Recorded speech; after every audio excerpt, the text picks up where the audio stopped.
We're officially getting round 3 of the Minnesota Timberwolves against the Denver Nuggets in the first round of this season's playoffs, and there is a lot of things worth talking about in this upcoming series. For Minnesota though, above all else, it's always going to be Anthony Edwards. Minnesota are going to need their superstar to break Denver's defense if they are any chance to win this series. There's so many things that will have to break right for Minnesota to upset the Nuggets, but their best bet is Edwards being at the peak of his powers against a Nuggets defense that ranked 21st in efficiency this season, and frankly is a massive weakness for a really good team. Now we know against Nikola Jokic and Jamal Murray, Minnesota are going to have to be on point defensively themselves, but they win this series by crushing that bad defense, and Edwards has to be the driving force for that.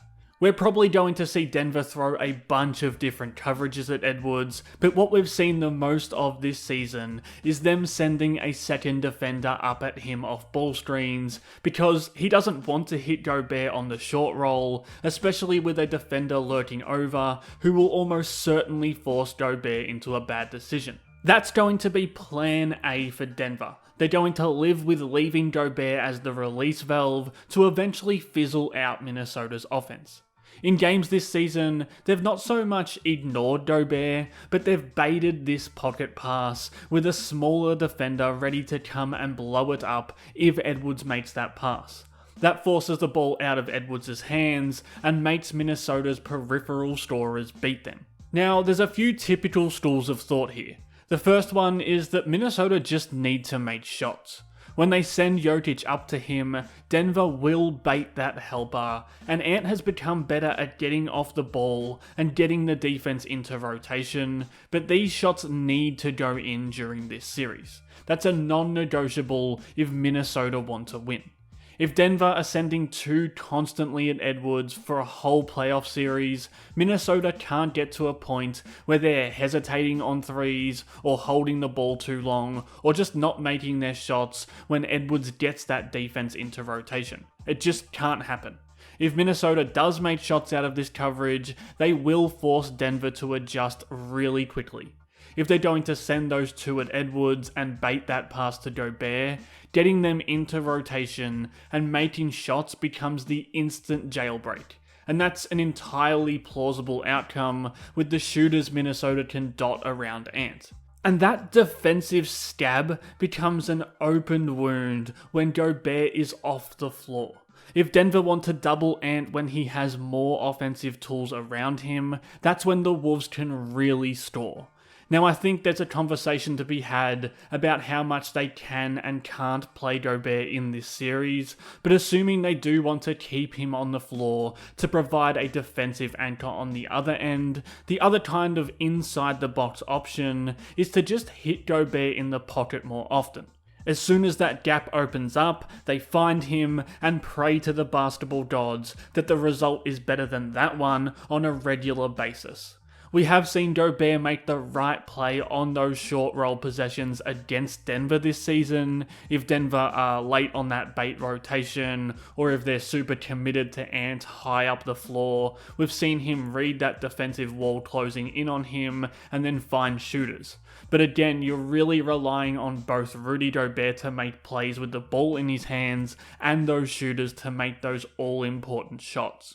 And as much as I think Gobert being able to operate in the short roll would be a huge beneficial surprise for Minnesota in this series, I don't think they want to bank on it, and I don't think it's a good idea to bank on it.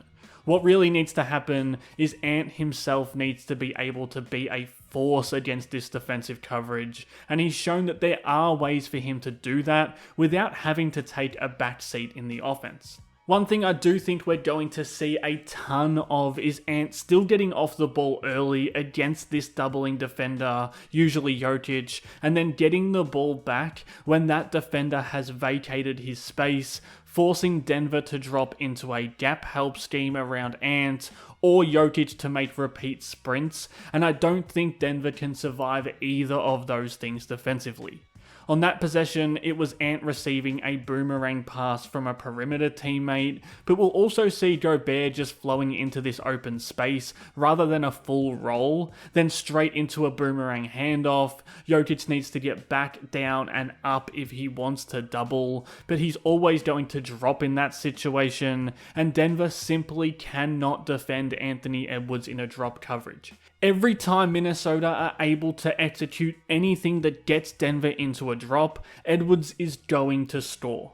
And again, I think this works even better with Gobert out of the action or off the floor completely. If Minnesota can find any way to defend without Gobert, I think they have a real shot to win this series. What Julius Randle's threat as a scorer gives them is the ability to force Jokic back into that drop after Ant gives up the ball, and he can't make up that distance to come back and double Ant, which leaves him in that area where he becomes a legit liability defensively against a downhill threat like Edwards.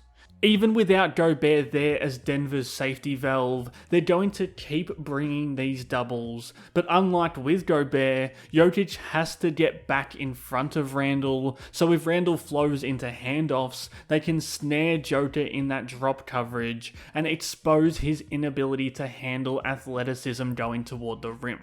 Now, there's still going to be times where Ant is going to need his teammates to make shots coming out of this adjustment, but with more shooting, more ball handling, and more finishing on the floor, there's still a more dangerous offense in these situations. But that means losing Gobert's defense, and I think how much that impacts them is going to be a big swing factor in this series.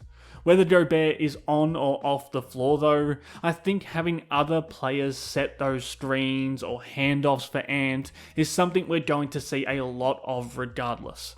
Anytime they can get Denver's defense into situations where they're switching or rotating, Ant has a chance to get to his spots. Minnesota are going to want to bring Jokic into as many actions as they can, but a double here is a lot harder when Randle is one pass away with Jokic at the rim, and he's not going to come up from that spot to double Ant either.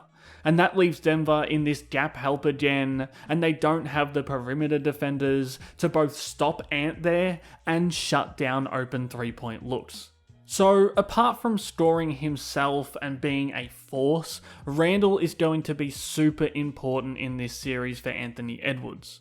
He's got to set those screens and allow Ant to work on switches and get away from those constant doubles. He also has to be able to knock down threes or take the ball off the catch and get to the rim.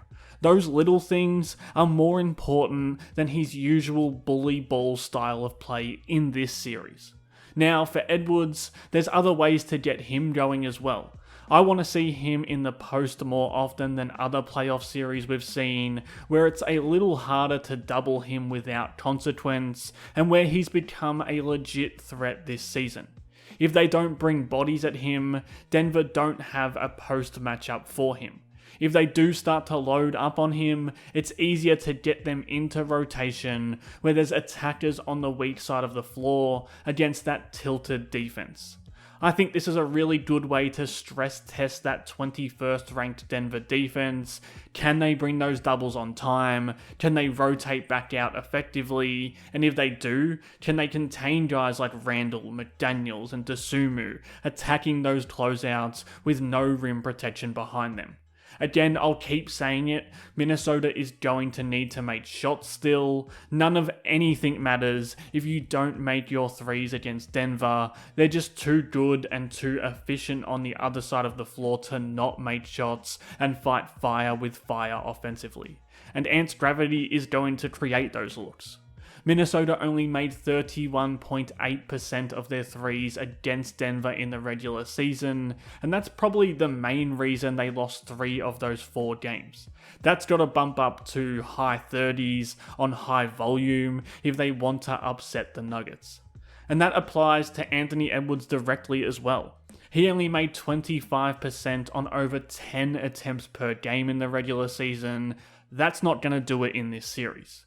particularly his pull-up jumper, where he made just 22% against Denver this season. He's going to need that dialed in. His off-the-dribble three is such a huge weapon for him, both in loosening up those blitz defenses by just shooting over it before they can really trap him, but also, again, by punishing Denver whenever they slip just that little bit too far into a drop coverage.